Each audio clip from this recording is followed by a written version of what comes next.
ગુજરાતી હિન્દી આતંકી ધરપકડ થઈ છે, કેટલા હથિયાર છે, ક્યાંથી આવ્યા હતા અને હુમલાનો પ્લાન ક્યાં હતો?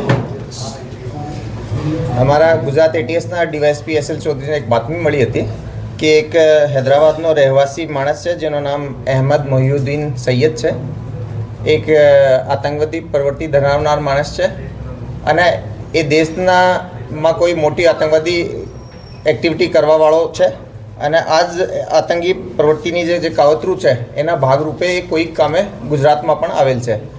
આ ઇન્ફોર્મેશન જ્યારે એસએલ ચૌધરી સાહેબને મળી એને એ સિનિયર અધિકારીઓ જોડે શેર કરવામાં આવેલ, ઘણી બધી ટીમ્સ બનાવવામાં આવેલી અને એ માણસની જે ટેકનિકલ ઇન્ફોર્મેશન છે એના ઉપર કામ કરવામાં આવેલ. આના સીડીઆર લોકેશન્સ વગેરે બધું લેવામાં આવેલો.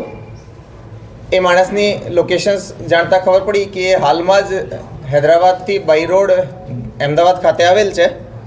એના મૂવમેન્ટને ટ્રેક કરતા પરમ દિવસે ઇવનિંગમાં અડાલજ ટોલ નાકા પાસેથી એક આંધ્રપ્રદેશ નંબરની ગાડી મળી આવેલ, જેમાં એક માણસ બેસેલો હતો, જેની આઈડેન્ટિટી પૂછતા જે ઇન્ફોર્મેશનવાળો માણસ હતો એ જ એની અંદર હતો. એ માણસની પંચો રૂબરૂ સર્ચ કરવામાં આવેલો. એ દરમિયાન અમને એના પાસેથી 2 ગ્લોક પિસ્ટલ, એક બેરેટા પિસ્ટલ અને 30 લાઈવ કાર્ટીજ મળી આવેલા. સાથે સાથે એની પાસે એક 4 લીટર જેવો લિક્વિડ પણ હતો, જેની પ્રારંભિક એને જ બતાવ્યા મુજબ એ કેસ્ટર ઓઇલ છે. એ એની ગાડીમાંથી સીઝર કરવામાં આવેલ અને બીજી થોડી ઘણી રૂટીન વસ્તુઓ પણ એનાથી મળી આવેલી.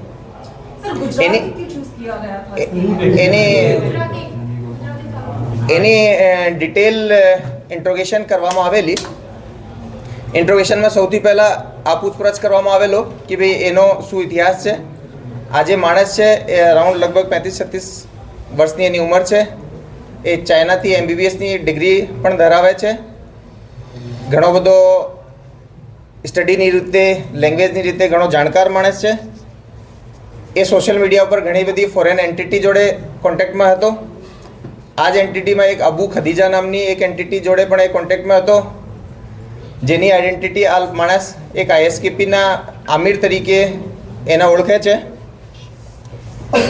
એને મારફતે એ ભારતમાં આતંકવાદી કાર્યવાહી કરવા માટે એ ફંડની જમા કરવા માટેની કામગીરી અને સાથે સાથે વેપન્સ કલેક્ટ કરવા માટેની કામગીરી એના માર્ગદર્શનમાં પણ એ કરતો હતો. આ જ પ્રક્રિયા હેઠળ એને આ ગાંધીનગર કલોલ પાસેની એક લોકેશન મળી હતી, જેના ઉપરથી એને આ વેપન્સની ડિલિવરી લેવાની હતી.